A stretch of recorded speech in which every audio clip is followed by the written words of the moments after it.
Welcome back, friends, fellow philosophers, and authors to this Wild Isle writing cast. It has been quite a long time, but I am back and I have with me one returning guest. And Robert, I don't think you've been on the podcast before, actually. You've been an attendee to a number of workshops I put on, but not the podcast. So welcome.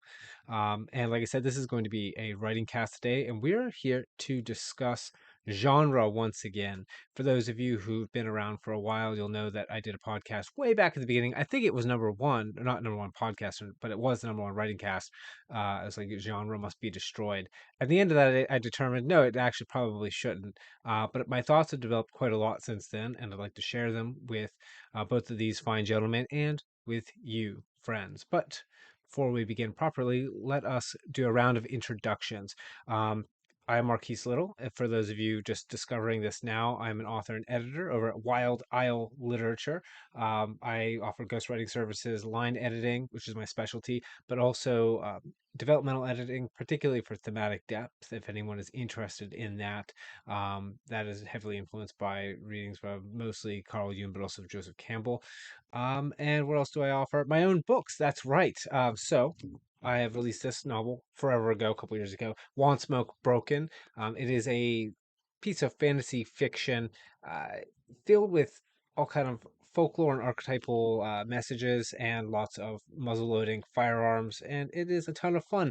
Reads a little bit like a Western, I guess what would you call this? Gas lamp, kinda, sorta, not really. One Smoke Broken, and more recently, One Smoke, Tales from the Labyrinth, The Tears of Winter. By the way, this beautiful cover art was done by my artist, Torrin Fletcher, who's also a writer, and hopefully he'll be publishing something here in the foreseeable future. But this excellent book is what would you call this? This is a good transition to you guests. We'll start with Matt. Matt, what would you call The Tears of Winter if you had to just pitch it at somebody? I would categorize it as a mix of folklore fantasy. So, we have this Viking-esque, Norse-esque fantasy with with a few twists and turns as far as theme and aesthetic mixed in. Excellent, thank you, Matt and RJ. You've been very kind as well and read The Tears of Winter. You have an elevator pitch for it to throw to the audience. Basically, I really liked it. Part of me would say literary fantasy because there is a lot of it's very visual. So there's a lot of I guess you could say figurative language in it. At least in my opinion. And so I would say I it's hard for me to like I'm all new at this too. So I'd say like I would agree with Matt, in his approach. It's folkloric and I would say that there's a. It's also I'm going to say psychological because you're really getting into the depths of Sieg's mind a lot. So I'd say maybe to an extent, I wouldn't say psychological fantasy. It would hard for me. It's hard for me to ascribe specific genres to something that normally to me transcends. And I think the better works, not always, but I'm saying a lot of the better works, or the more transcendental kind of works, again, to reiterate, transcend genre, specific genreification or subgenres. So yeah, I do like I do like I like how verbose you can be too. Yeah, well, thank you It's very much, Robert. And yeah, that's kind of the point of the conversation today. Sometimes these things are extremely difficult to describe properly, such that the person you're talking to can understand. Um, Jumping back to you, Matt, why don't you go ahead and let the audience know who you are, what you do, because you do many, many things. You're like a bit of a Renaissance man here of modernity. So yeah, take over. What do you do? Where can people find your stuff? Yeah, Matt Dawson here. Um, Design games, video games. I write. I'm working on a few other visual projects as well. And you can find me on X/Twitter at Machined Hearts 4. You can find some of my writing for free at machinehearts.com. Thank you very much, Matt. Did you mention that you're an author, Matt? I didn't hear that in there. I am also an author. Yeah, I do have the Spirit Warrior series coming up this year. Pretty excited. I'm also excited. I have had the privilege to read the early drafts, and I think you guys will like Matt's story a lot. It's very action-packed, a lot of fun.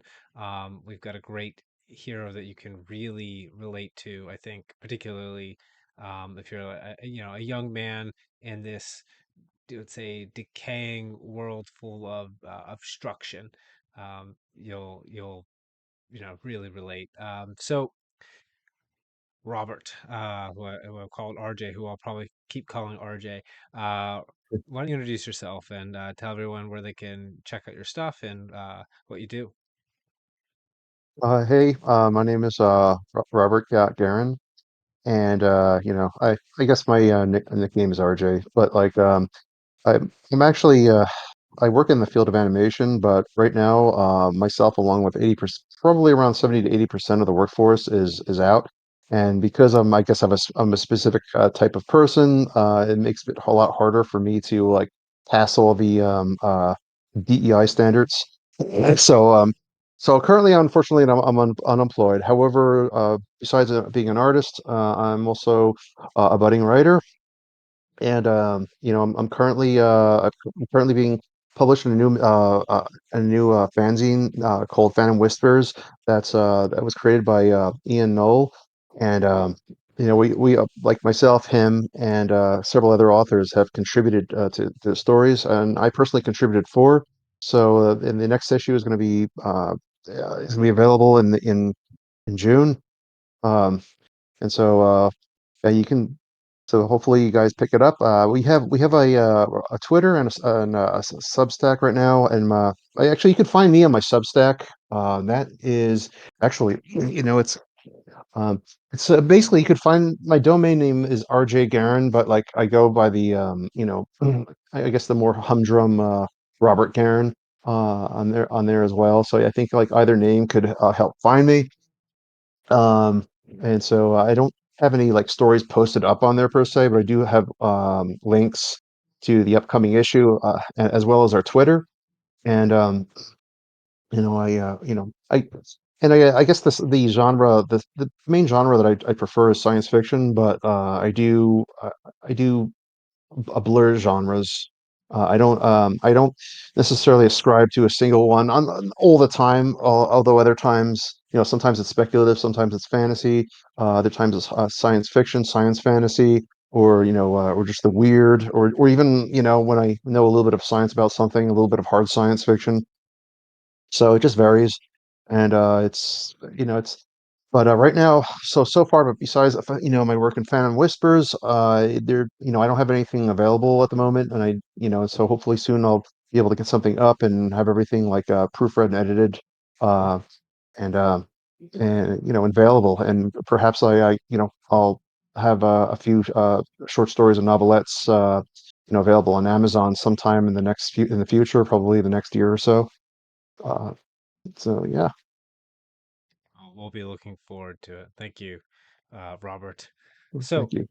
Mhm. you're welcome. So let's go ahead and get into it. Genre. Now, what I like to do at the beginning of all of these writing casts in particular is to define our terms, but that's really what this entire podcast is about, is how properly to define the term. But I think before we try to offer a definition, we should look at the definition as it stands.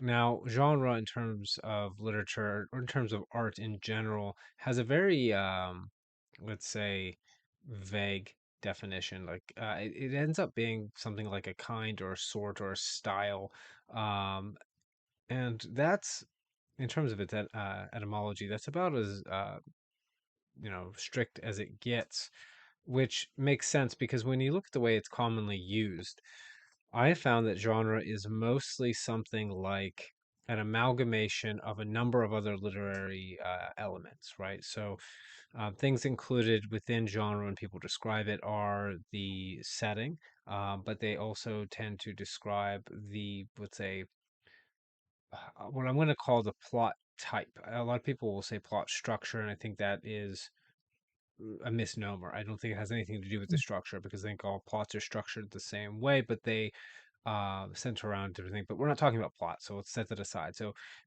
something mixed together with like the plot and then also the setting, but then the style sometimes comes into play, right? Like if um, RJ Robert mentioned that my fiction, you could describe it as literary, and some people would say that. And I had someone who declined to read it tell me that it she said she didn't want to read it because it seemed like literary fiction, which is funny, because it is like the most hero's journey fantasy story, but the prose is a particular way. So then, in her mind, the genre, because genre is this amalgamation of stuff that's not exact, right? So, Mhm. what do you guys think? We'll start with Matt, then we'll move on. We'll probably do the circle the whole time, unless someone wants to pass. But what do you guys think? So, my understanding of the modern contemporary use of genre is that it is either just weird amalgamation of literary elements that are unspecified but cross the spectrum of literary elements available, or it's, I didn't mention this yet, it's an arbitrary market category based on what people tend to buy that allow market statisticians to categorize things to make them easier to sell. So those are my two understandings of the modern use of the word genre. Does that seem fair? Do you guys want to add anything? Matt, go ahead. So I think we kind of have there's there's 1 foot in both categories. So ultimately, yes, it is a product of the market. So it's easy to categorize and quantify sales from a business perspective when you can easily define whatever it is you're selling. So the hard part about art is that it's often, say, very heady, right? There's a lot of abstract concepts made concrete, or unfortunately, if you're a modern artist, it's the opposite. A lot of concrete concepts made abstract. Either way, um, so modern genre is the product of business analysts, effectively.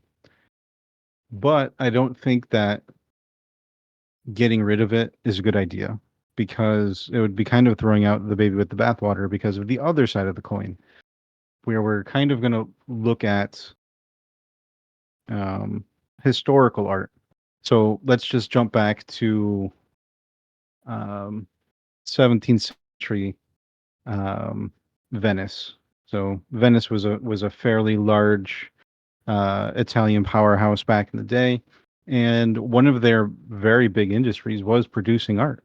And we don't really have the same genres, for lack of a better term, because they didn't really have genre back then as they did. But they also still had a form and function to the things that they created for their markets, and that's something that I kind of think of genre as. It's a form and function. It's a means to create a mold for a product.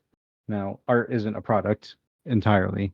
When you try and sell it, it has to be for the sake of business. But ultimately, uh, to put it very shortly, both. Yeah. I have a question there, right? And Robert, jump in whenever you feel appropriate. So you mentioned that they did not in Venice at the time, and you could probably pick other locations, right? There was not an idea of genre in the same way that we did. They would have methods of categorization. Those categorizations would be useful, particularly in marketing art, um, perhaps also in discussing certain trends. But my concern when I hear that is that what we're talking about isn't a thing. It's a bunch of different things that we're using the same word for. And the way that I describe this is that we are describing, or we have a definition that is based in a contingency and not based in an essence. what does that mean, right? If I break that down, well, if something is based in a contingency, it is and is not true depending on the state of affairs. And that's okay with like a statement of a matter of fact, right? Like a thing could be true at a given time and place, or it could not be true. But when we're talking about a definition, I think that's a huge, like that for me, approaching that philosophically, it's a massive red flag, because what it means is that, uh, I did this with tropes, and perhaps do a whole podcast with tropes, but like if you have something that is, let's say, a convention, and the question is like, well, does it exist before it was a convention? Does it exist somewhere where it's not a convention? Does it exist somewhere where it is a convention, but in which neither person knows it's a convention between the two people, like let's say a reader and a writer? Or if one person knows it's a convention and the other doesn't, is it or is it not? Or is it both at the same time? You can kind of see what happens is we're we're now using a word to describe a state of affairs at a particular time and place that is not, would say, I don't want to use the word universal because that's not what I mean, but is not stable enough that when we have a conversation in even in the same language at the same time, that we can successfully communicate. Like maybe I can successfully sell something using that category, right? So you mentioned modern market with genre. I could say the genre is what happens to sell grouped together at this particular time and place. But Hmm. now that's now constantly going to be in flux. That might be in flux year to year. In fact, kind of is. Um, and so now we're not talking about a thing like, and also that might change. Like let's say that, I don't know, one of my novels fits into a genre this year and then it doesn't the next year, because that, like let's say, the way that the sales patterns, the marketing sales patterns work now change, and now like my novel doesn't pop up in the way that certain things are selling. It pops up in a different, like along with a set of different books for a different reason. You see what I mean? Like Yes. we're not talking about a thing. We're talking about many things at different times using one word. Hmm. Any any I any Go ahead, go ahead. oh yeah. Well, um, to be honest, it's just like I don't really harangue about that, because mine is just like, okay, focus on the story, focus on the characters, focus on how you can make the story engaging in any capacity. But if I, but in terms of like, let's say a broad market, and hypothetically, you know, if well, you know, when- if I got some kind of publicity, which, I hope so, but and it required a specific audience. I suppose like, just using broad categories like fantasy or science fiction or speculative would probably apply. But other times, like, I even created uh, um, excuse me, what's it called, a neologism f- for basically an umbrella category called deep fiction that could just subsume everything we do under like one roof, like whether it's fantasy, science fiction, speculative, the weird, just like, I guess you could say stuff along the lines of Kurt Vonnegut, like a strange fiction, um, or the paranormal. I think though, that if you genreify yourself and just in name only, um, I think that still allows, new. It keeps your horizons broadened, or at least, uh, well, if you don't, if you just do, if it's only a name only, then it doesn't necessarily have to reflect on how much you have to constrain your parameters and how far you want to go and extend the story or the style itself. But I'm not saying that's always a good thing or a bad thing. I mean, I'm ambiguous about it, and kind of like in the manner that you are, because it's like, it is hard. And you talked about I guess you could say the genre fluidity and how it changes, year to year. Everything's in flux. And I would say that the I, but that's when like sometimes just going by like the broad terms, but don't necessarily conform to them could help. And but of course that could be a turn off to certain readers. But but at the same time, um, if push comes to shove, uh, you can apply a genre to each one of your stories, or tailor each of your stories to a specific genre without so that basically if somebody's looking it up on, for instance, Amazon, they'll go right to whatever they're looking for. More, at least the search engine would be more inclined to what that person would be looking for, as opposed to just coming across something that would take them by surprise.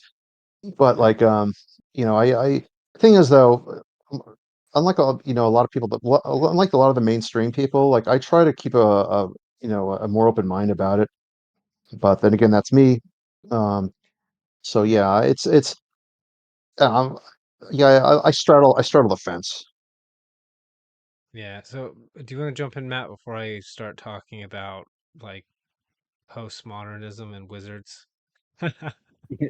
Yeah. So, just to kind of expand on what I'm trying to say, because um, it does kind of sound like mush when I was describing it. Let's kind of analyze actually two things. We're gonna talk about horses and we're gonna talk about Shakespeare. So Shakespeare and fantasy. So when we talk about fantasy, what's the first fantasy work of fiction, right? We could go back. Okay, how about Tolkien? Mm, Mm, there's older works he based everything off. Okay, let's go back further. Something in the 1800s, something in the That's 1700s, true. and then we jump into something like Shakespeare, right? Midsummer Night's Dream is arguably fantasy because it has fairies and things of that nature, but you can argue Why not the culturally. Epic of Gilgamesh? Right. We could go Mm, back to Gilgamesh. We could go back um, I say that to Greece, because this book, there's huge inspirations from the Epic of Gilgamesh in this book.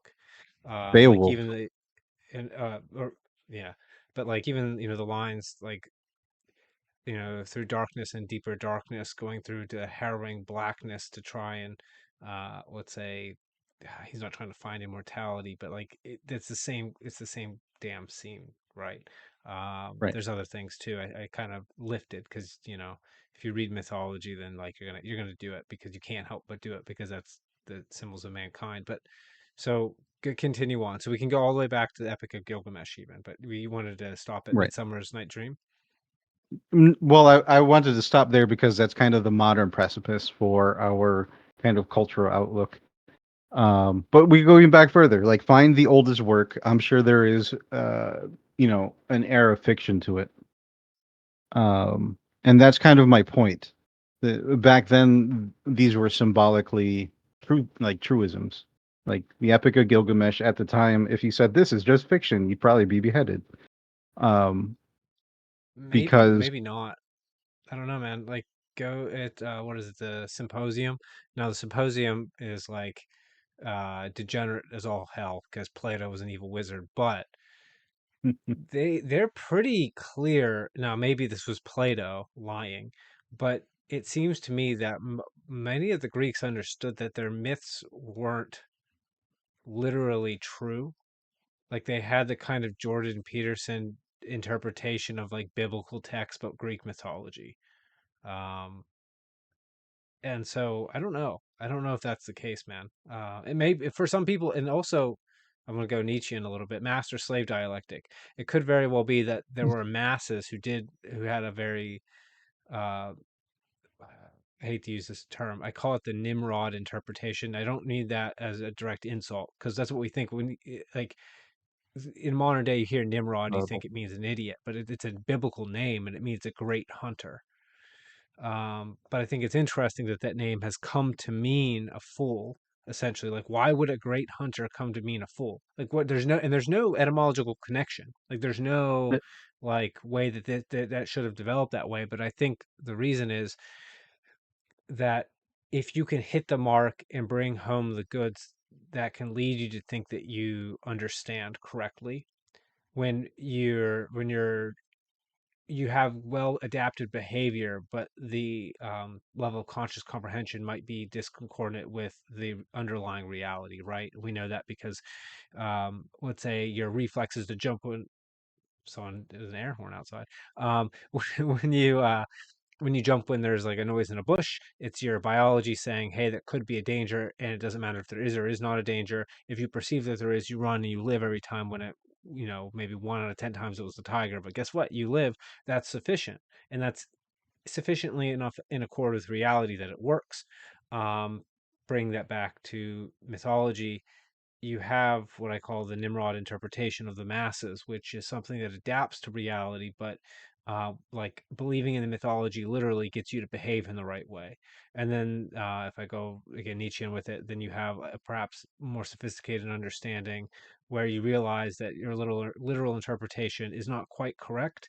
Like maybe some of it is, and then maybe some of it isn't, or maybe all of it isn't, but you don't know. But there's something true here, and then you're Jordan Peterson word that Jordan Peterson wrestling with God, right? So I didn't mean to stop you so much and go on a tirade, but uh, I do think that there was a mixture, at the very least, of people who literally believed, let's say, in the Epic of Gilgamesh and understood it as a kind of deep metaphor to harken back to what RJ was saying with the desire for like a category of deep fiction, something like that.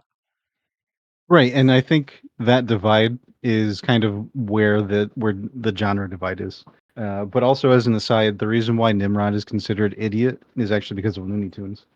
Oh, During Bugs really? Bunny's introduction, it was an opera, and during the opera, the Elmer Fudd's character does something silly, and then as an insinuation, Bugs Bunny calls him Nimrod, which he was meaning to call him like the hunter because that's what he was doing. He was hunting, but he did something silly, so it was inferred Nimrod means stupid, and that's how we've as a culture come to learn that Nimrod is a fool, not a hunter. That is uh, that is super interesting. Um, yeah, But to we. just to wrap up my thought, Yeah, um, go ahead. I think you're correct with that assessment. There are people who do the Jordan Peterson deep analysis symbology, but there are others who deeply believe in this, let's just say, in the spiritual sense of what they're reading, and that is kind of the divide of where genre, and really I think the Nimrod explanation and the invocation of it is also kind of a microcosm because um there are small groups of people who know who Nimrod is from a mythological sense, but most people hear Nimrod and be like, oh, that guy's stupid. um and that's kind of what genre is too. Like fantasy, for all intents and purposes, is a grouping of themes, ideas, and concepts.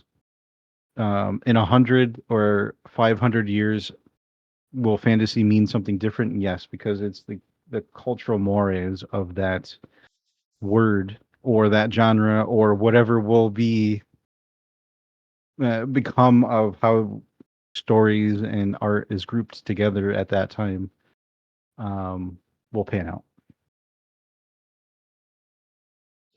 I like that Also a thinking, lot. oh, Go ahead, RJ. Go ahead.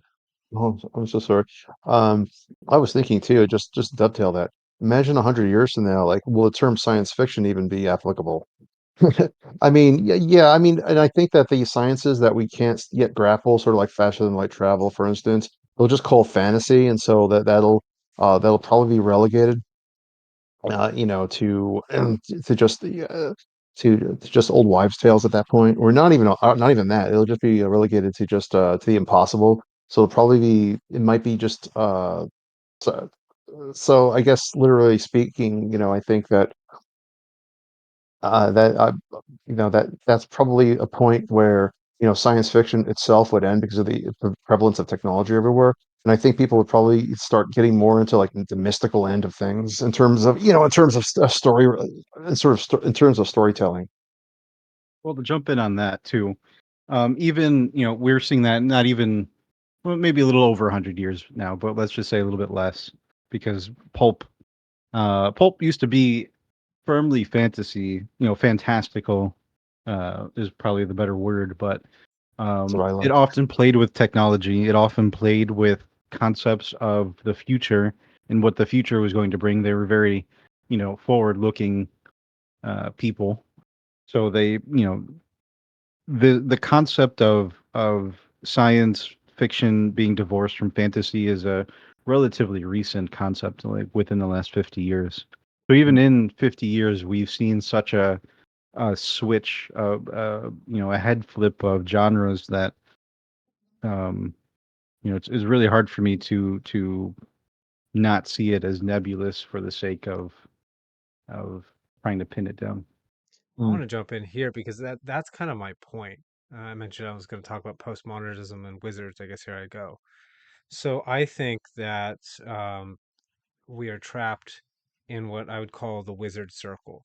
And I took this from James Lindsay, who got the idea from reading a Hermetic text. And there is there are actually two sides to postmodernism. I won't go too deeply into it, but essentially, um, the postmodernists discovered something that actually got discovered like 1,000 times. Like the ancient Greeks talked about it. I'm more familiar with the Chinese and the Taoists talking about it. But the idea of, okay, we as human beings are fundamentally limited in what we can know and understand about fundamental reality. Because you think about it for 3 seconds, like if there's that which a human being can understand and there's that which is outside the limitations of a human being must have limitations or else it isn't a human being because it's just like a philosophically exploded definition. If you include its opposite, you don't get infinity, you stupid Hegelians. No, you get zero, right?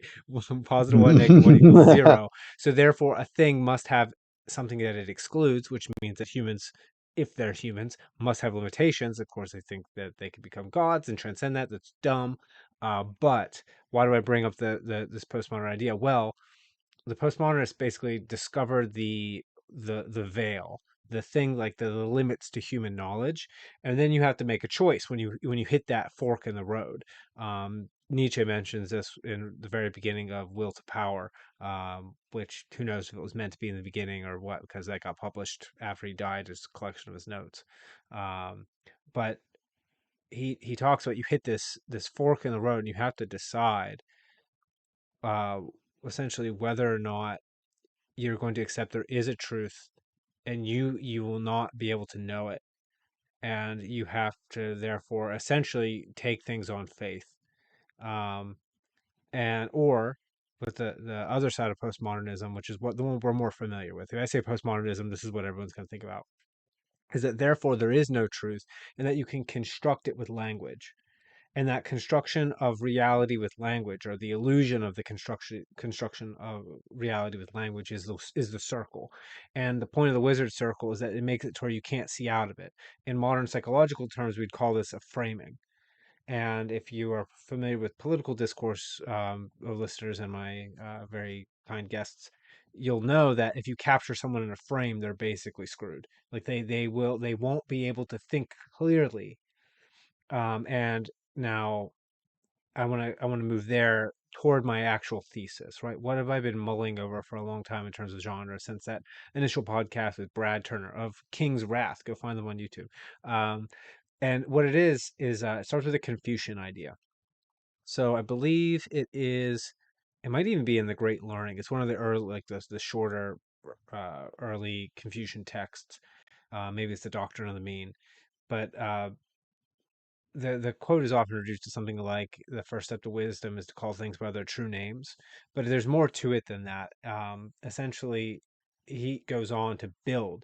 So the reason why it's important to call things by their true names is that you've got the thing in itself, right? Even the Confucians understood that, but they also understood you actually don't know what the thing in itself is. You have an idea about the thing in itself, right? That's like a first order abstraction in I think Aquinas is the one who thought it that way, but he got it from Aristotle. Okay, so that means like you don't know your dog, but you have an idea about your dog and an experience. You have experiences with the thing that you call your dog, and that has greater or lesser degree of accuracy, right? Um, okay, so now the Confucian would say you've got the thing itself you don't have, but you have a concept, and then that concept gets it's constructed of a definition because the definition defines and then therefore constrains it, and then that definition is then encapsulated by a word. All right, and then now if that word is in accord with a proper concept, and that concept correctly encapsulates the thing in of itself at least well enough, because you can never get it perfectly, but if it's right enough, then on top of the language, you can start to build greater complexes of ideas upon which you can then act in the world. Those actions can succeed and then build institutions. Those institutions become cultures. The cultures then facilitate society through time. They create things like good governance, et cetera, et cetera, et cetera. Right. So all of our human endeavor is actually, in a way, predicated on getting the definitions right. And that doesn't work. Like, I don't know, RJ, what's a modern example? It doesn't matter if we get in trouble. What's a modern example of, let's say, getting definitions wrong and that you might see roundabouts today and having negative consequences? Everything in the mainstream. Is anyone brave I enough would to say the specific example that is on the tip of Marx everyone's tongues? Marxism. I mean, there's plenty you can pull from with Marxism. What I was thinking of is like, okay, maybe we have an athletic event, and maybe there is a biologically essential category that determines outcomes at these athletic events, and then maybe, Oh, I don't know, we say, no, we don't know what these biological essential categories are. And then they don't they're kind of fluid and they can like mix and change and then like we could just ah, remix them. It's got no consequences, right? Obviously, it did, and it mhm, does have consequences, right? Because the definition was priorly predicated on something essential. That essence was biology, and it turns out that it's real. And you know that because when you get it wrong, things start falling apart. Okay. yep, So that was my big yes. long prelude with Confucianism about why I think getting the definition for genre right is important, but then also as a bit of evidence why the modern use of the word genre is actually, let's say, poor framing that is leading to confusion. And I think that's because it's based on a contingency, right? Just like, well, if I identify as X at this moment in time, then therefore I am X. It's the same thing, Mhm, genre, right? The same exact thing. Well, if it's considered this way in this time and place, then it is. It's like, but we're not talking about a thing. We're talking about a contingency, and there's no bedrock on which for it to rest, for it to carry, let's say, utility forward across time. And so, okay, then you might say to me, well, Marquise, what better idea do you have? And at that, I want to start out by saying I'm not going to try and reinvent the wheel. I don't know if anyone here was paying attention back then, but there was a bit of when you start to approach things that are well established, sometimes people think you're coming to make like a whole new perfect system out of some ideal set of like rules that are just going to work. And like, no, I think that things like that, like the French Revolution, for instance, are stupid. But what I can do is say, okay, let us take what we have that does kind of seem to work and let me tie it down to something that we know is real. Right. So let me take some genre categories that already exist and let me see if any of them can fit down and be mapped more or less directly to things that exist in reality. And just like the example I gave, I'm going to do this with biology. And I actually have a pretty good reason for this. So, do either of you guys know the origins of the word genre, like the etymology, where it comes from, if you go deeper than just like kind, sort, or style? I think it's Latin, comes from gens. Yeah. And Mhm. what is that? And race. Gens Yeah. is like family. Yeah, race, family, Complete guess. stock, Sorry. kind. No, no, you got Yeah. it perfectly right. Everyone, like, go, I don't know, like, how can we reward Matt? Matt, how can we reward you? Where can I send people to reward you? Just Follow come him on come Twitter. spam me on Twitter. Say good Yeah, job. everyone, right now, go follow Matt at Twitter, and just to make him blow up for getting that right on a guess on the first try. That was amazing. But yeah, no, you're perfectly right. Family, stock, race. It also comes from the same root as gene, to give birth or to beget. And it's interrelated to the definition for species, right? And that's really where I think I want to do this because at first, and I still think this, I wanted to tie genre down to the telos of the fiction, and I actually still am doing that. And I got the idea skimming through Aristotle, working on a project months and months and months and months ago. And the idea essentially came from the idea that an acorn has a telos. Because when I say telos, and I generally gets translated as purpose, people think, okay, the purpose imparted by a subject. And that immediately puts us in the same conundrum that we were just in, right? Because if I tie it down to the purpose by a subject, well, there are multiple subjects, they have different purposes. Now we're in this subjective contingency zone again, and it's a mess. So I look at an acorn, and an acorn has a telos regardless of whether they're human beings. And Aristotle essentially made out, well, what does the acorn do? What does it strive to do without having to know that it's trying to do it? It just does, which is to grow into a tree, right? And then you could think of, well, what does a kind or race do? Race is probably a bad word to use here, but let's just use species or something, right? Species is a little bit safer unless we're talking about, like, I guess, D&D races. Um, but what do? They reproduce themselves in such a way to perpetuate their line through existence, and just like the acorn does, becomes a tree, more acorns. Um, and so I like to use the word function, even though it sounds a bit mechanical, but telos is function, and that function is interrelated to what a species is. Why a species? Well, because genre is the genus, and a subcategory of genus is species, and that's a grouping that can reproduce together. That's really what determines species, because after you get outside of that, then it's not the same species.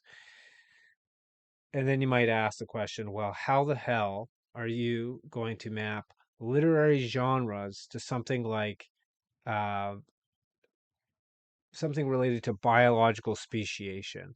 Now, you guys might have seen me try to do this in the past, and I've refined it since then. But do you guys, how about this? Rather than have you try to guess what I'm going to say, do you have any objections so far?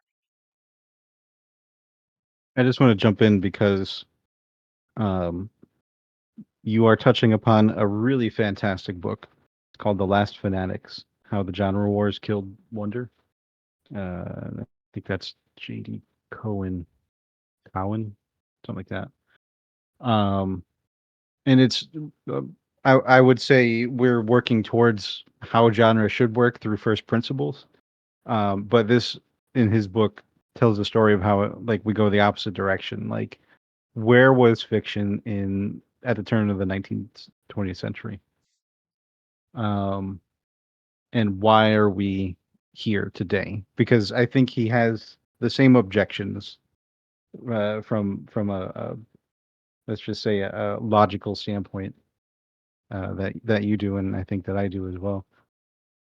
Um, and it is a really I won't spoil it because like it's the whole book tells a really intricate and interesting story, but it revolves around postmodernism and why we have this divorce between he focuses on science fiction fantasy. I think he's a speculative fiction author, but Um, fantastic book. I'm just gonna throw it out there. Sorry, I gotta pump that because we are literally circling around that the core thesis of that book, and it is more people What's the should read title that, again? especially for an author. It is called The Last Fanatics: How the Genre Wars Killed Wonder. How the genre Highly recommended. wars killed wonder. I'm definitely adding that to my reading list because I bet it'll help out when I get to writing my craft book. And what was the author's name? J.D. Cowan or Cohen. I don't know how to pronounce it. All right, I'll be able to find it. We get The Last Fanatics: How the Genre Wars Killed Wonder. J.D. Cohen, perhaps. All right, I just wanted to write that down for myself later, but also for you viewers. Yeah, it sounds like he had a similar set of critiques. RJ, do you want to jump in before I throw in my thesis as to what I think should, let's say, how genre ought to be defined for it to be more useful? I think it should be flexible from the get-go. Unless, again, you're subsuming it under one vast genre. Uh, So, but Here, I'd probably just resort to that. all right. So let me see if I can convince you that actually it probably shouldn't be flexible. This is good because it- you can provide critiques to the thesis as I go. So without further ado, since we're like an hour in, let's actually begin, right? So I said genre was genus, and that genus was related to species, and that these the speciation serves a telos, and that telos is to reproduce itself. And then the question is, well, how specifically would it reproduce itself? And I think that genre is the reproduction of a particular set of experiences in the reader. And I think it's this particular set of experiences that are affects or emotions that are directly tied down to, um, let's say, biological causes that are in fact measurable. And while the experience of emotion is not measurable, the endorphins in your brain, the hormones that get released, the neurological functions, whether or not the vagus nerve is stimulated to up or down regulate, whether you get the release of epinephrine and norepinephrine, oxytocin releases, these type of things are physical. They're real. They're in your biological essence. They're not deniable, and they um, are directly correlated with, I would argue, causative with particular emotional experiences. Now, this is what Aristotle would call an imperfect science, in that, just like with any type of medicine, you get like a general effect on most people, but then you have some weird outliers every once in a while because biology is weird. And it has variation in it. So it's not perfect like, let's say, physics, but it's, let's say, good enough in the way that medicine can be good enough. Now, I mentioned reproduce itself in new and particular experiences. Well, what emotional experiences are there, and why should we tie them down to particular literary genres? Well, I looked at what we had and I came up with two things. So we've got emotions that can be categorized roughly, and it is roughly between positive and negative emotion. Now, that doesn't mean that positive emotion is always good and negative emotion is always bad. I want to look at those in terms of positive as in to posit, to push forward, and negation as to remove or pull back. That's what I mean Hmm. by positive and negative, the actual meaning of those words. Because we actually do have neurotransmitters that, insofar as we understand them, are related to the movement forward and the movement backward, the positing and the negation, and those are dopamine and serotonin. Now, the way that it works is that if you get dopamine, that pushes you forward as a driver towards something. And if you get a downregulation of serotonin, that causes a withdrawal in the self, or withdrawal of the self Hmm. from whatever it is that you're doing. If you're massively depressed, it's highly correlated with low serotonin. I know that that's not as established as it could be. The serotonin research on serotonin is tricky, but I'm going off of what we know insofar as we know it. And so, okay, well, what two genres categories can roughly fit into those? And then I'm going to speciate off of that. And I think tragedy and comedy, the classic Greek senses of those words, are essentially, let's say, genuses and there could be species within them, so that there's essentially there's a bit union to have like a dual set. So there's like a tragic set of species of genre, and then there's a comedic set of species of genre. And the reason why I think that is because the way that the catharsis is achieved, because I know catharsis I know I'm opening up lots of things at once, but once I actually list them out, it should be rather simple. Catharsis is traditionally considered the purgation or release of tension and emotion in regard to tragedy. And if you read Aristotle's writing on that, you kind of understand it. It's like, okay, you see a tragic end that tells you that there's an order in the world, that justice will come about if you do not, redeem yourself for your flaws. They will eventually come to, reap terror on you, but that means that they're also avoidable. And so you get this relief, though, because the tragedy suggests that terrible things in life are not actually random. They follow a particular order. And then comedy, I actually would argue, is also a set of catharsis in the same way. Funny example, but like if you play Dark Souls for the first time and you get through and you beat a particularly hard boss, and then you do that fist clench, that like universal like yes feeling. You might, if you get into a fight in real life, you'll get the same feeling when you win. Or if you're in some extremely competitive enterprise, the same thing will happen. And I think that's also catharsis. I think that because I think both of them are, there's an anticipation, is the world in chaos, and then when you execute a set of actions, and then an ordered result comes of that, you get the release of, there is some order in the universe, and then all of a sudden it's like this flood of emotion gets let out and discharged. um so that's why I think that those are two big genuses. Now, I mentioned speciation, and this is really where I think the rubber hits the road with the idea of genre fulfilling a telos, according to your biology, is I think the primary emotions, and I'm going to use I've got a couple models up, and they highly relate to each other. So I refer to my note here because I don't remember the names. What is it? Paul Ekman had six emotional categories. They were anger, disgust, fear, happiness, sadness, and surprise. Jaak Panksepp had seven, um, which essentially is the names from them are weird because I think it's like Russian or something.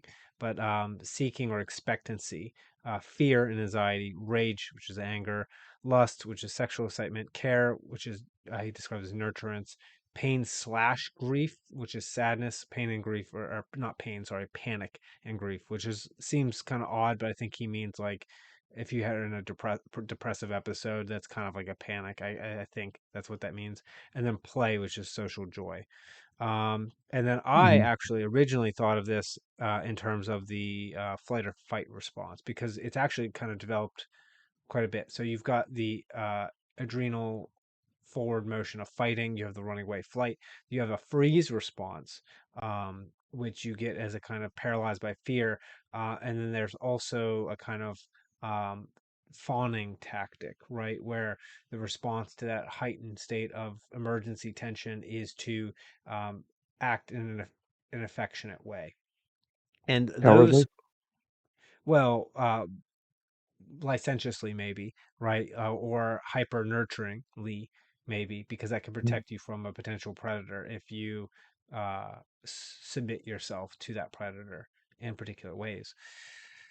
So what I ended up Mhm. coming up with using the particular genres, is I took the genres of, and I don't like by the way, I do not like the names of these. I'm using them because that's something that's already established. Perhaps better names that are being used for different marketing genres could be used. And but like I said, I don't want to try to reinvent the wheel. I want to use categories that already exist. And I came up with four, and understand that when I do this, I'm stripping out all the other elements as much as possible, so this isn't a blurry mess. So I'm not talking about setting. I'm not talking about the type of plot. I'm not talking about the type of style that the prose is written in. I'm not talking about the theme. Those things are related because all of those things go together to make a work of fiction. But in terms of genre, what I'm trying to do is give genre a function, or rather describe genre by its function, so that it can then be properly related to all those other elements. Okay, so that's really important to understand, because if you don't understand that, you're going to get trapped in a wizard circle because you'll say but, and then you'll have an axiom in your, or many axioms in your head, listeners, that say genre must include the other elements.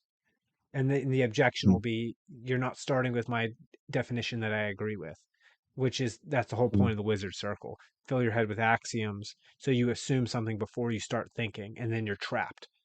So if we cast it away and we move forward, we have a genus, tragedy, comedy, and then there can be tragic and comedic versions of each of these four species that I've been able to derive. So I think we have thrillers, and I think thriller is mapped onto primarily the fight response, if you will, right? That let's say that adrenal response to the excitement and anticipation, particularly in regard to aggression, right? So that kind of maps onto uh, the seeking and the rage, according to Panksepp, but it might also relate to disgust and anger, according to, I can never remember his name for some reason, Paul Ekman, right? So we've got thrillers, and those, now that can be in a positive way because anger can be a positive emotion. Disgust even can be positive because when you are disgusted by something, you get an impulse to crush it, right? mm, So we have those. I think we have horror, which is the fear. It's fear. It is um, the freeze response, but it's also the flight response, right? It's where you're stricken, and that's what horror does. When you have that, you read a horror story, you're filled with anticipation, and it makes you want to freeze up. It makes you want to run away or scream to the characters, "Run, you idiot, run!" Right? You get that flight response. You want to get the hell out of there. So we've got the fight response in thriller, we have the flight response in horror. Um, this one I actually developed rather recently. I hadn't really thought about it, but I think that there is such a thing as a kind of love story. I don't use the word romance because romance is too particular in our, in people's mind. They're thinking like, and I think it belongs to plot anyway. But the love story is, it's that like cozy feel good feeling, right? Like if you watch, got a mom and she's like uh she's got her baby and she's hugging and kissing it, or like if you've ever seen that, like that's a particular set of emotions probably related to like something like oxytocin. But that certainly seems to be something that an emotional experience that gets evoked. That might even be the fawning response, right? When yeah, an easy example of, you've got again, a mom, kid gets hurt, she picks him up and then just starts fawning all over him to partly to reduce the kid's stress, but actually a lot to reduce her own stress because it's a again, a response to that tension. And then lastly, unfortunately, this makes the list. I say unfortunately because I'm a bit of a prude, but erotica. It seems to be its own genre where it's the sexual titillation, right? Sometimes people add that to the list of the F's, right? And you can assume what that stands for. But those seem to me to be the four, and that obviously maps onto to lust there. Now, when you combine that with the two genuses, right, you could get a thriller that, let's say, pushes forward positive emotion, or if it's a tragic thriller, it's exciting, but it focuses more on the negative aspect of the excited fight-based emotions. Horror, I think you could perhaps have, it'd be harder to do it. Like a comic horror would be like horror where the heroes win in the end. Essentially, they get away from whatever horrific thing is after them. So not cosmic horror, basically. But there's comedy in plenty of horror films, and a lot of horror films kind of end up turning into action films at certain points. I think the same thing can be true for fiction, right? Horror has its flirtation with action. I think particularly when it's comedic, and not so much when it's tragic. When it's tragic, it's typically horrific throughout, and it never gets any better. Um, the love story, obviously, you can have a love story that, a story that is about that kind of bond and kinship relationship, working or not working. And then erotica, I suppose you could do the same thing. You could have a titillation that, let's say, terminates badly, or I guess that fits your fancy. So my thought is that how we should really describe something's genre is what it does to you when you read it. Is it like this? Here's a. I'll throw an example, and then I'll let you guys tear me apart because I've been talking forever. Um, but let's say that we have a I don't know, like a tragic thriller that is, let's say, we could say the plot is something like centers around political intrigue, right? Whether like probably a better way to say that, and then the setting is fantasy. So a tragic thriller set with political intrigue in a fantasy setting, and that's how I kind of want to use genre, right? Because what I did there is I used the main elements. So it's a genre as genus, as the telos, what it does to you. Then I went for the plot, and then I went for the setting, and then that let me communicate what the hell I was talking about. Can you guess what that is, by the way? I'll say it again, and then you guys tear me apart if this doesn't, especially if this doesn't work. But if I say tragic thriller, and then the plot centers, conflict centers around political intrigue, and it's in a fantasy setting. What is that? Game of Thrones. It's Game of Thrones. Yeah, yeah. You see how that worked? Like that. That's my point. Is that's why I thought, what if I talk about how if genre is what it does to you in terms of your emotional experience, you could attach it to the other literary elements, and it actually makes things clearer and not blurrier. Anyway, that's my thesis. So tear it apart. What's wrong with it? Because like I said, I'm sure there's places for critique. Well, I have a You could. question though. Like, oh, sorry. Oh, go ahead. Go ahead. No, you can go. Um, yeah, I want to jump in and look at it from a different direction and see if our two perspectives hold water. And I think that might be a good way to analyze this. Um, to come from a different direction and just kind of spawn off of the start of the thesis. Um, what is the human what is the human aspect of a story? And really, the human aspect of a story is to ensure in-group survival, right? So the point of a story sitting around a campfire was to say, "Oh, did you see Bill? He got eaten by a tiger. He was over by that bush over there." Like, "Oh, I'm not gonna go over by that bush. There's a tiger in there." Like that's the basis of a story. So we can argue that the very first type of story is a travelogue. Me and Bill were walking together. Tiger jumped out of the bush, killed Bill. I ran away. It's a travelogue. Um, and I'm going to fast forward a little bit because we're going to go past Gilgamesh because we can argue on two different levels about where Gilgamesh lands. But I'll look at a different story, a true story, which is the title. And this was written in the second century AD by Lucian of Samosata, and it's a travelogue, but it's notable because it's arguably the first fiction novel. So it was written ironically because I believe, and a lot of historians also seem to believe that a lot of travel how tos, travel logs that were supposed to be a retelling of, say, actual events were being very embellished. So he wrote a true story for the sake of ironically kind of critiquing these embellished or maybe even uh, overblown travelogue stories. Um, but if we look at it, let's just say from humans sitting around a campfire some tens of thousands, hundreds of thousands of years ago, to up until the second century AD, every story was a travelogue. There was no genre. So That's not true. up until, I mean, there was no genre in the sense of what kind of story you were getting.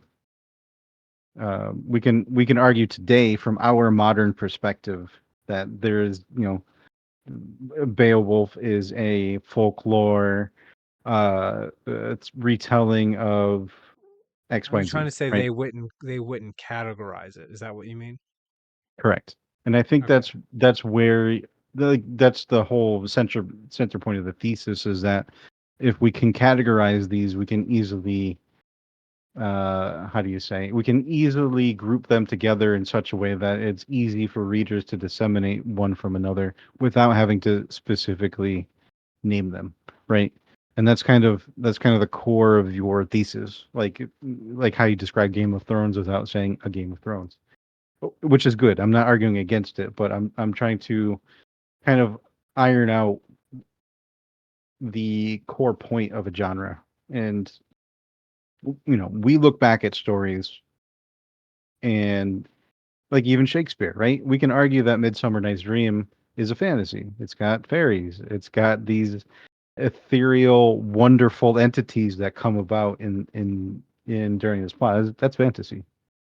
Um, so, but that's us looking at it from today, and I think that's where we're getting tripped up as far as how to move forward with genre because like you said, we've kind of entered the wizard Well, circle. I have a We're question. using Am we're I using getting tripped, or do you mean in general? Because, like, with my thesis, I would argue I'm actually not getting tripped up by that.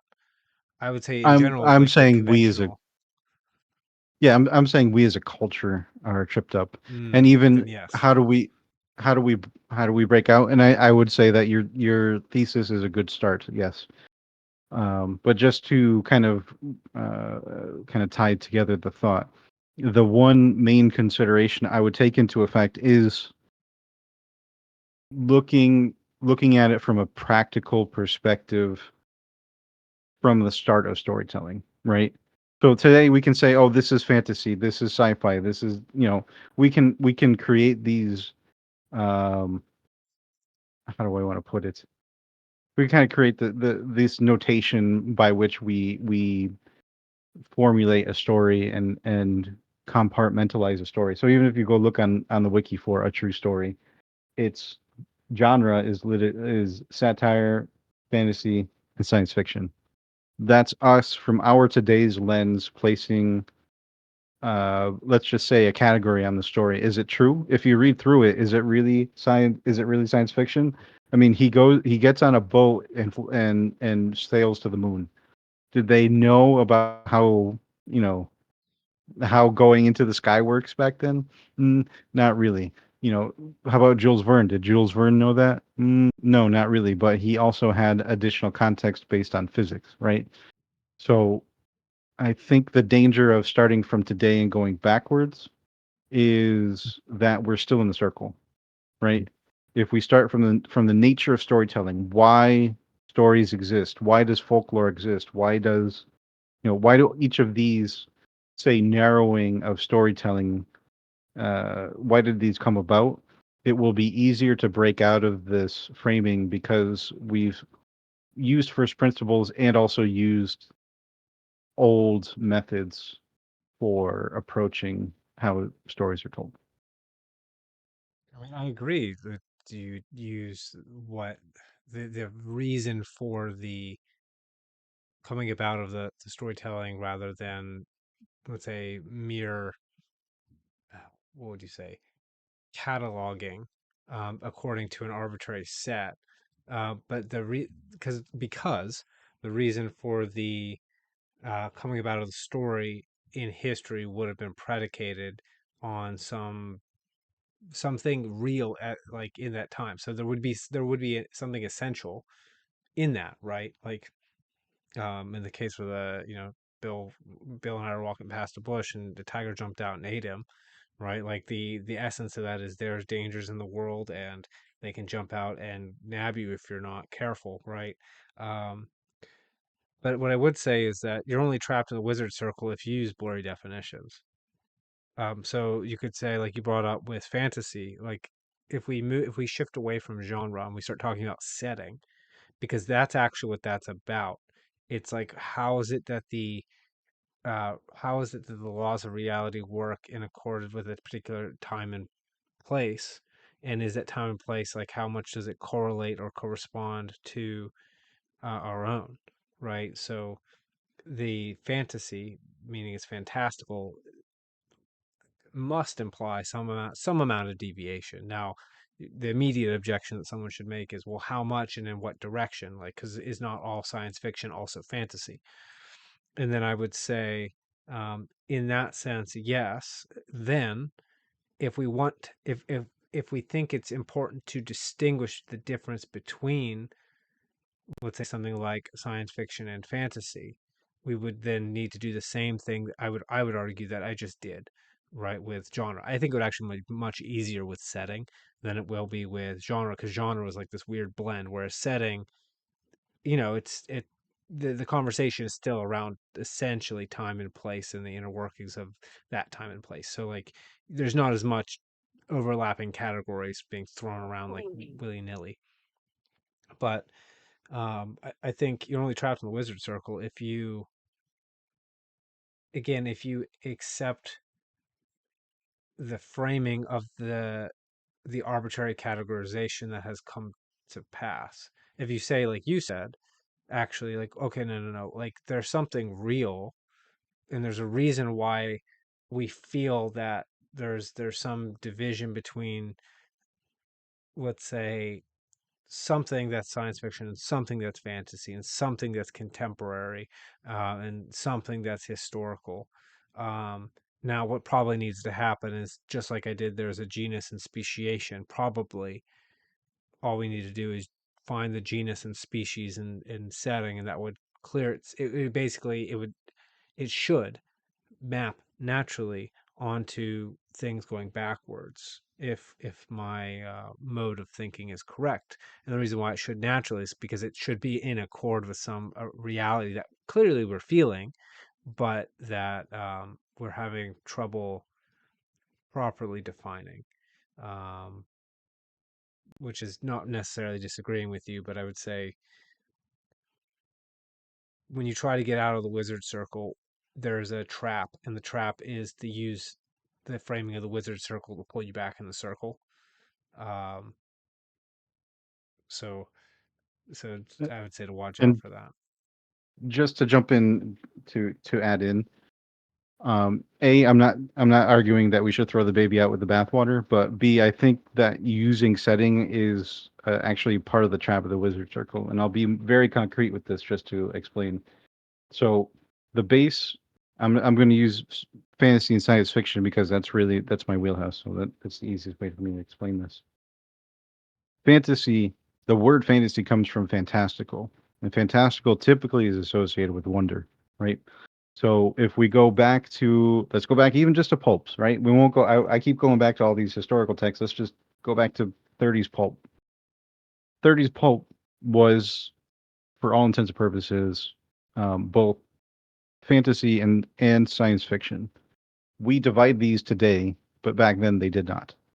Um, so why is using setting a trap?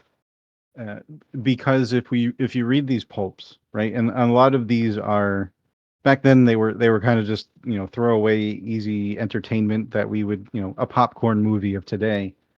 Today they're revered because of their, let's say, evergreen nature. Why are they evergreen? It's because they took the best of what we view today as two genres, um, and created something new with each story. In some ways, in some other ways, they were a little bit more cliche if you read a lot of them, but not many of them survive, unfortunately. But it's this division and this containerization using setting that we are kind of ignoring the base idea of description. So just to compare and contrast, let's just say Jules Verne, right? That's not pulp, but that's probably the most prominent that the audience could potentially relate to. Pick any one of his stories; they're effectively the same thing. Jules Verne is both uh, fantasy and a sci-fi writer. He wrote in the 1800s, but it's the same kind of property. There is a wonder to his stories, and that was the basis of fantasy, right? And then if we follow through, he had the reason why he's categorized as a science fiction writer today is because a lot of his technological concepts are the basis for what we know as actual science today. Again, we're looking at the lens of today. We know that submarines exist today. We know that they can go pretty far down. So 30,000 Leagues Under the Sea is more of a, wow, he actually thought about this in the 1800s. Whereas I would say he was incredibly educated. He understood the physics of the thing and created a fantastical story, a fantasy story based on the physics of it. Um, so I still think if we go to setting, right, most of his settings would be categorized as science fiction, but the nature of his story is wonderful, is wondrous. These wondrous inventions that didn't exist in his day. So we have to be very careful when categorizing things. Yes, we can describe. Again, you did a fantastic job with Game of Thrones. You described it perfectly. But if we want to maintain the essence of what we're describing, and I think that's really the critical point here, is that Why do I the have to do that all at once with setting? not no, I'm not saying to do that with setting. I'm saying to do that with genre, right? Well, There's a what I'm certain saying with that, my whole point is not to do that all with one thing, right? So like, so you said, okay, well, there is an element of wonder, right, to it, where the the question is, where does that element of wonder come from? Because it could come from the set pieces that he put together, like the way that he described this technology that he projected forward might make, when people say the phrasing like science fantasy, and that would say suggest that there, rather than whatever the hell we're talking about, science fiction, whatever we're talking about, fantasy, because we could say fantastical comes from wonder, but then now we're just blurry, right? But if I say, okay, well, fantastical suggests an alternative reality from our own. It's like a world, like a Game of Thrones is a very much earthly world. If you like, because a lot of it you can just exclude the magic, right? You don't even know the magic are there. Like for most of the first book, there aren't even the dragons there. So like, if you cut out like the prologue, and I don't even know if there's any scenes really with the White Walkers of the Wall or not on the first book. And then like Daenerys, I don't think she gets her dragons until the end. And so like you could cut out the magic bits pretty easily, and then someone would say, well, it's fantastical because that it's not historical. It's a high verisimilitude of history, but it is something of an invention of someone's mind. And then you're like, well, what's the difference between that and science fiction? And then you might say something like, well, to the degree something is science fiction, it's like reverse historical, whereas historical is like, this is a story set in a real time in a real place with many real people. You would say something like, okay, well, science fiction is the opposite of that. It's something projected in the future with people that are derived from people who do exist. Like it's an alternative history in the future because it's not history, so it's alternative future, or maybe it is the future if you happen to get it right. But let's assume it's not because it's fiction, right? Um, so I find that the the bowing down to the the dictionary in this case to be the problem, like just taking things for what they have said to be rather than how they tend to reflect upon the underlying reality. Like, if Burns is writing in a historical world and then he ends up like having submarines in that science fiction, but then like you say, if he goes to underwater and discovers I don't know, some I don't know, water elves or something like that, then all of a sudden, okay, so now we've now departed from our reality to a large degree, just like an urban fantasy.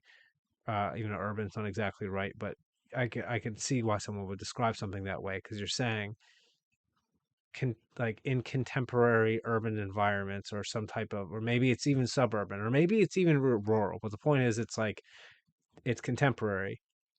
Um, it'd be it's low sort of like, fantasy in well, modern lo- context, low fantasy. well, in low fantasy, the world still needs to be not ours.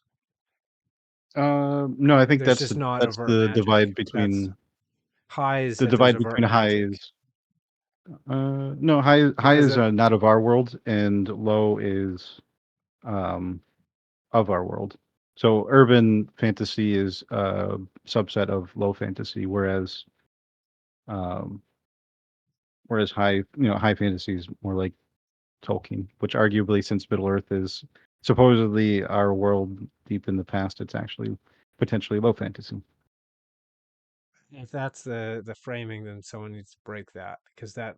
so well, the reason why I would say someone needs to crack that a little bit is because if your definitions create a vacuum, then you have a problem. That indicates that your definitions are too tightly constrained, or that they're too tightly constrained over a certain area. Where now, it's like now we need a new word to replace the word. It's like freaking racism, right? So they say no, racism is power plus privilege. And it's like, okay, now we need to invent a new word to replace the old meaning of racism. You can't get rid of it that way, you liar, right? Like you can't just say no, I'm going to constrain the definition, and now you can't use like no, the original concept that was referring to something insofar as it's accurate. It's just gonna you need to generate a new word for it. And if I think about how people are going to categorize things, if high fantasy includes a setting that has no magic in it, that is an alternative, like imagine historical, uh, essentially like Middle Earth. Like Middle Earth, you say it's supposed to be our world, but like, yeah, but our world was never like that. So it's certainly not historical fiction. It's based in our world. Like the inspiration comes from that, but saying that it is like it's kind of bullshit on Tolkien's part, right? Like this is why I always say take the author's words with a grain of salt. Just like J.K. Rowling can go and say no, Hermione was black the whole time. It's like I just read the first book to my stepdaughter, and guess what? When a character was black, you specify that that character was black. You didn't do that with Hermione, one of the main cast. I don't believe you. Um, so why I do I agree bring? with you. Yes. Yeah. So what Uh, that means I is just want you to go ahead. Go ahead. I just want to interject because I might have come across saying that, insinuating that we want to throw things out or make things muddy, especially with the word fantastical, right? Um, the intent of what I was saying is that we need to look at the history of how stories were not told, because that's not really the word. Um, how we can potentially categorize them moving forward without using the modern lens. That because we just pointed out like the subcategories of fantasy, right? Uh, like Tolkien versus Martin, right? I would argue are far more close than say Tolkien, or I'm sorry, Martin and Verne. Is that a reasonable argument? I have not read Verne, so I don't know. And honestly, I I, haven't I read Tolkien either. So, which I need to. That's like a super sin on my part, right? right. Not as far as speaking about fantasy, it's there's a whole wide pool of it, but you know, the reason why I bring up these three authors is because they're relatively equidistant in time between each other, right? So Verne, the distance between Verne and Tolkien's, let's just say Lord of the Rings, because Silmarillion, whatever, um, is roughly equal to the distance between Lord of the Rings and uh, the first, Song of Ice and Fire novel. Um, and the point here is there's specifically a divide, um especially if you read oh goodness, I just blanked on it. um Last Fanatics. If you read Last Fanatics, like there's a specific divide between Tolkien and Martin, and it's um very clear once you read that. But we need to understand, like, we go back to the 30s, go back to the 40s, 50s. I think 50s is roughly the cutoff. let's let's take another stab at how things were categorized in, say, the 50s, and then come up with this with a more robust system. um I don't think that we should get rid of what we have today. But to be more concrete, I agree with you. I'm agreeing with you 100% on that. Um, I just think that using the historical context is probably going to be more effective than taking what we have today and trying to reorganize it, because it is just going to cause even more confusion and we'll be stuck in the circle. But sorry, go ahead. I mean, yeah, if we try to force everything that um is there to fit somewhere, I think so. That's the case. Um, and I made that drawing it back to genre. Like, I actually really don't like the name thriller. I think that it has too many connotations that um, maybe action would be better, right? Because then it would pair on to, because like a thriller has a matter of action. The action is taken when something is active. It's moving forward. Right now, you could stretch that and say, well, running away is also an action. Yeah, but like when you're running from something, it's making you run away. When you're fighting, like you're actively. So I think maybe that's better. But and that's also an accepted genre category is action, so maybe that would be better. If you guys can think of something that fits better, like love story is the closest thing I could think of for that, like kind of feel good if you turned a Hallmark movie into a book. Right? That would work. um Horror I think fits. I think everyone accepts horror, and I think tragedy and comedy work. um but I guess we should round the conversation back that way, because I think for the most part we're in agreement, um, that you can't just, if you try to just take what is and make it work, that ends up looking like a lot of modern psychological models where a bunch of theories are tried to be they try to maintain all of these old theories, and then you end up with something like the DSM, which is uh, let's say a system voted on based on what's politically acceptable at the time, right? So it's not exactly consistent.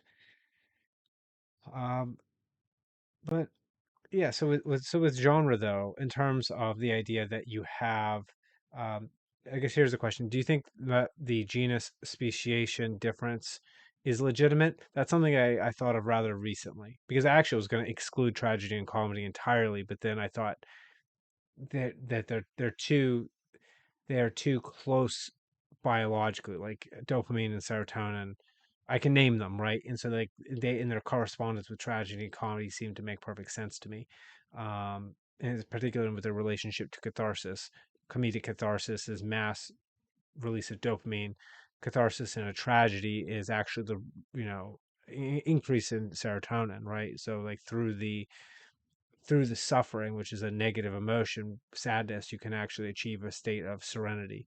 Um, but that's getting too into the weeds. But do you think that having those as like a genus and then the subcategory like of species underneath it fits, or is that too arbitrary? For the point of marketing, uh, simple is best. How like there's a divide between how do we want to analyze and how do we want to analyze art and how do we want to analyze business. From a business perspective, KISS principle is probably the way to go.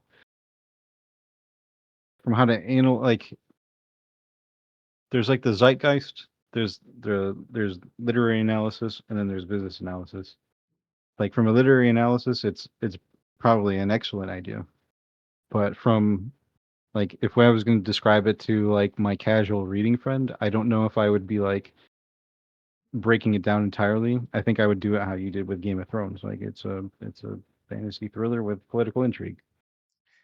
Well, I Um, specifically said tragic, right? tragic, So yeah, tragic thriller, political intrigue, fantasy, right? I right? want because the reason why I have that now, I think sometimes you would abandon the front word.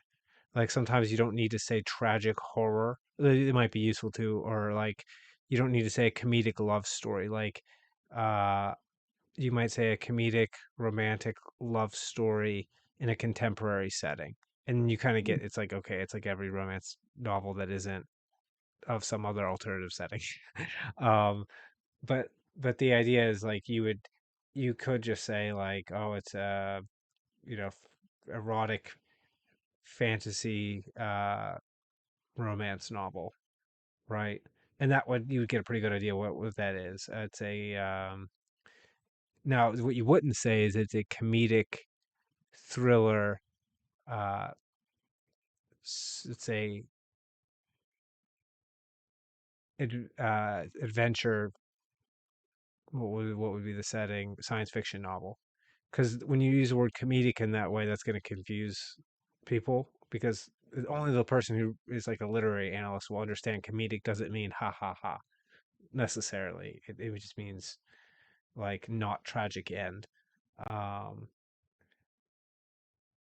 and so I would say if we wanted to simplify it, you just cut out tragic or comedic whenever that's assumed, whenever you don't, or whenever it would put in confusion instead of clarity. To say it's an action story, it's a horror story, it's a love story, it's a piece of erotica, and maybe there needs to be more to that list, or maybe like I said, action or thriller.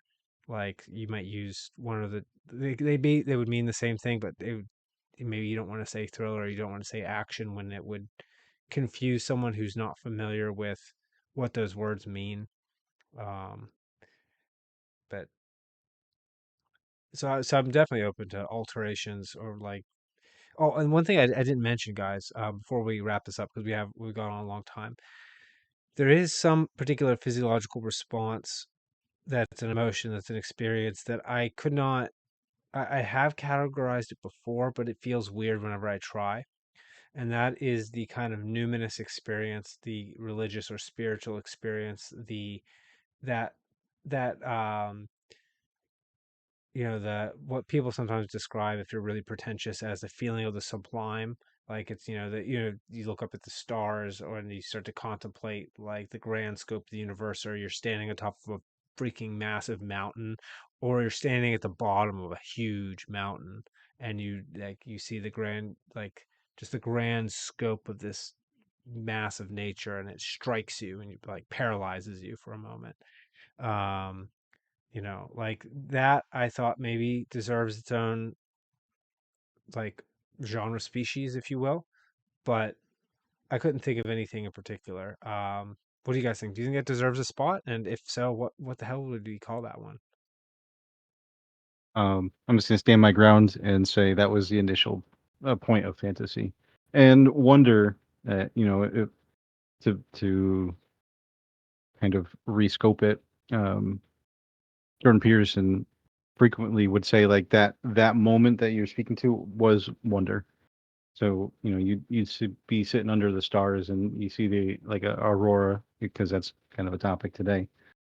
That's a moment of wonder, and that's where the fantastical kind of emanates from. It's that's the whole point. Like we'll go back to Verne. At the time, this giant metal machine that could go super deep under the water, that would be awesome, right? That would be uh, something that elicits awe or wonder because of the fact like that never existed at that time.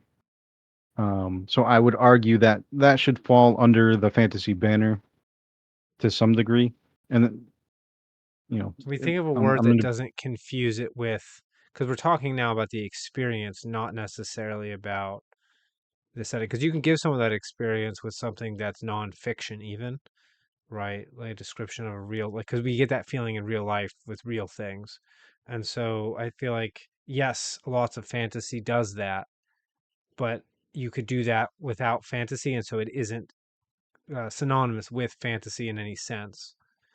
So we need not that it doesn't, not that it's not applicable, but that we need a more concise word that I struggle to find. I think religious, but like I find that I think if I use that word, most people would not understand it in the way that I understand it, and so that'd make confusion. it'd have to be related to awe. I'm I agree digging with you. I deep just don't know a good into word. these stories, I, to the you mental know, metaphors. I think when you added the fantasy element, I was thinking of that earlier, but I didn't want to interrupt because it's just like, I don't, I'm basically like, again, I'm a novice and, it's, um, I guess my primary function here is to listen and understand. But yeah, I think like you kind of completed the circle when you added the numinous aspect, the fantasy, how what is the so-called emotional telos of this story in terms of garnering our wonder. So Yeah. I just and can't then think of a better word than religious, like a religious story, because it gives you that. Because I think I mean, I'm a big Jordan Peterson fan, and so when I think of religious, I think of that deep numinous feeling you get when like they described looking upon the face of God, and it strikes you with terror, and like it freezes you, but then at the same time, like you would describe that as like the most sublime feeling. It's like it's the pain, it's a pain similar to nostalgia, which has the Greek word for pain in it, right? yeah. Where, or if you go on an especially long run and you hit that point where you get that feeling that overwhelms you, and like maybe if you're like me and you're a way too emotional artist, you start weeping while you're running. You have this like deep feeling. Um, yeah. So Mm, any word, but like I said, if I say religious, I don't think that's what most people are going to think. That's my problem. mm. I And was thinking it's that. Oh, so sorry. no, go ahead, please. Oh, no, like because I was thinking too, and this is me being completely crazy. Again, like I'm not like necessarily anchored strictly by genre, but one of my stories I submitted for Phantom Whispers is basically about a guy. It's a science fiction story about a guy going to a cartoon planet. And so I'm thinking like, that could fall under like, well, yeah, it's not really thriller action. It's obviously not horror. Wouldn't say a love story. It's obviously not erotica. It's like it's got to be like some sort of numinous aspect. It's like, oh my God, we're beholding like characters that are drawn and they're in the real world, and I'm merging in with them. I don't understand it. Like, what's this? And then you have this like massive epiphany of like there's physics has been turned upside down. How do you feel about Like, metaphysical? Because that's a word that is used sometimes to describe genres, and that the word works, but the yeah. problem is I think most people would just get confused. They wouldn't know what it means. But yeah, like because that's a Yeah. metaphysical story, right? You're talking about the metaphysics Mm, of the very universe, and suddenly yeah. the character discovers that his concept of the nature of reality is different, right? Hmm. And then he gets that freeze, Yeah. like, oh shit, I don't know where I am. I don't understand. Yep. My entire conception of being itself was wrong. Yep.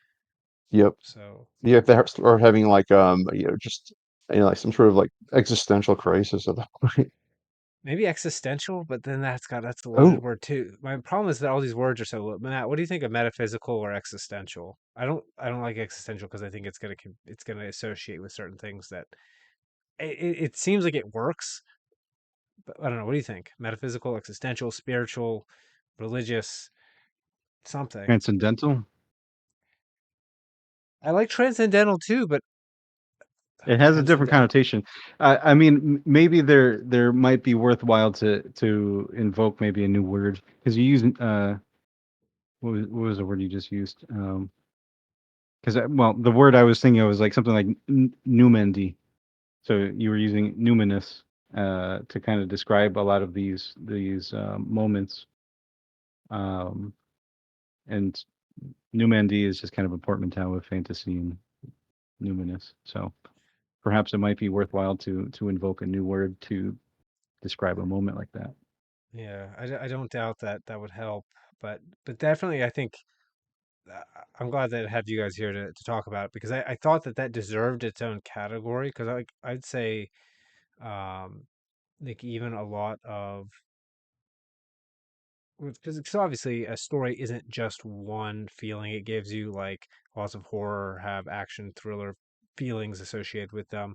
You could have a romantic subplot that has a bit of love in it with your action, right? So these aren't like a story is just this. I would say a story is primarily one of these things, and then if it is the other things, you have to add them in. Like they don't come prepackaged. um, and I felt like, let's say, H.P. Lovecraft is horror, but it's cosmic horror. What is cosmic? Well, it's metaphysical, right? It's about questioning the very underpinnings of our place in the universe. So there's definitely you have to care about that for the stories to be scary most of the time. Like they're not scary if you don't care if like if you're not prone to existential crises, then Lovecraft is not spooky. um, so so yeah, we'll add that to the list and play around with this. But so far, it seems like my thesis in terms of the use of genre survived. Would we say? Have I convinced? How about this, Robert? Have I convinced you? Because that was my goal, right? Have I convinced you that actually genre should not be fluid, but the genre categories should be somewhat static and tied down to a biological essence that all human beings share? Um, I, the thing is, I went both ways, but I think that that should be the objective of setting, but for the most part, but like then, the idea of genre or whatever, or however many genres you have in it, or whatever, like, whatever, like, the emotion is that you're trying to capture, I think, will the genres will follow. Just so long as you keep your setting like consistent. But but Yeah, that's that's just where we're me. at. I'm still, I'm still like trying to wrap my head around a lot of it because Yeah. Oh, really quickly before we wrap this up, it's been bugging my brain. I want to try and play that game one more time where I give the that breakdown that I gave and see if you guys can get this one. So let's call it a. Let's see. We'll stick with tragic. Well, no, we'll go with comedy. It's a comedic thriller, political intrigue, science fiction.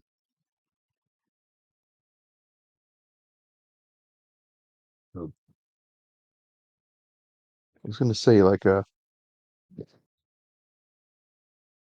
uh, androids dream of electric sheep? That would be tragic, wouldn't it? that uh, Uh, uh, 'Cause I think the de- end of that doesn't debatable. the android get um, destroyed? anything by Well, Douglas Adams. it's a very pro-human story though, so it depends on how you look at it. That Like is the true. He android is could about to be, have the androids rise up. Yeah, yep, which Mm. um, Um,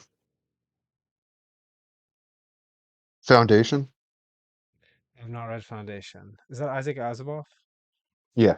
yes, I should read it then, but I have not. I it's have incredibly towards the end dry. of reading. uh, It may be that. Let's get one more that's guess. fun.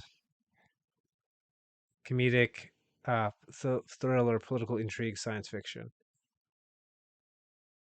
Hitchhiker's Guide to the Galaxy. I've never read Hitchhikers either. I didn't know that there was political intrigue in it, but it sounds right. It's ironic political intrigue. It's commentary. Comedy. Star Wars prequels. Yeah, Oh, it's comedic. yeah, actually, that does that fit those Star Wars prequels? I think it does. Well, the Yeah, it comedy does. element is. Yeah. I was going for Dune. Dune was tricky. I wanted to call Dune a tragedy, but Maud Dib wins. So I felt like it had a positive ending, despite the fact that he's going to bring forward the space jihad. Um, but anyway, so very clearly I need to refine this a little bit. Um, like I said, the genus part can throw some confusion in. So maybe that needs to be tweaked. Maybe those need to go. I don't think they need to go back in the speciation because I think they pair too often. But perhaps there's a whole other category. All right, guys. Thank you so much for joining me. We've been talking for nearly 2 hours now, so I think we better wrap it up. For those of you who are listening, thank you for listening this long. Before we go, let us pitch ourselves. RJ, Robert, Garron, where can people find your work? Okay. There's um I am helping out with Phantom Whispers. You can find that on Twitter. It's the handle is at Phantom Whispers, but without any of the vowels. So just I guess type that like that, but don't add AEIOU in it.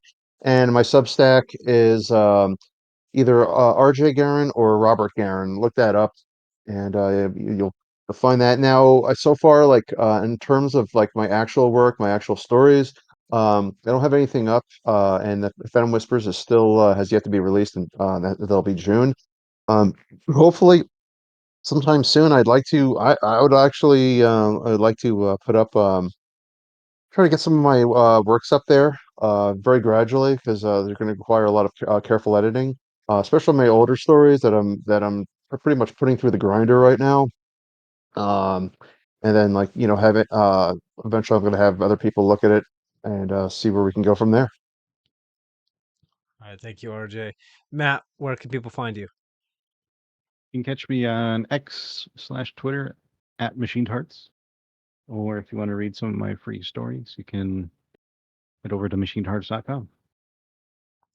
All right, make sure you do, especially over on X/Twitter, because he was able to get the definite or the etymology of genre right in the first time. That was super impressive. I'm still very happy with that.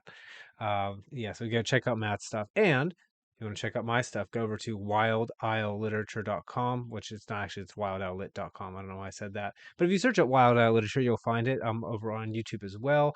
I'm on Minds and Evil Facebook and Evil Instagram and Twitter. I kind of refuse to call it X because like the hate when things change names like that. Yeah, and I've got a couple novels, or a novel and a novella. Novel, One Smoke Broken. This is actually available. I should have said this at the beginning. This is available on audio for free. If you are a fan of Morrowind and you want to listen to Dagoth read this whole thing, you can over on my website. Again, wildisleit.com. It's also on YouTube, on Spotify, on Apple Podcast. I made it so available. Check it out. Give it a listen. Let me know what you think. And also, just released this little novella here. The first of the Tales from the Labyrinth. There's going to be 7 of these, and then I'm going to release a whole collection with a bonus story in it. You can only get in that collection. But this first one is The Tears of Winter. Um, Give that a read as well. It's available on Amazon. You can find it, the Amazon link on my website or wherever else, and give it a read. Again, let me know what you think. I'd really appreciate it. If you're an author and you're looking for an editor, I do editing as well with a specialty in line editing for style. I can write in many, many voices, and I can help you refine your voice and find your voice if that's your need. I also do ghostwriting. So if you have a project that you just don't have time to write, or you maybe you're creative, but you don't have the aptitude to write, maybe you're creative in some other way, pay me and I'll write it for you to your specifications to the best of my ability. Uh, and I think that's all the shilling of myself today. Thank you, everyone. I really appreciate you joining me. And, if you're on hell on YouTube or wherever the hell this is, like, subscribe, share this around, spread the word, and we'll see you guys next time.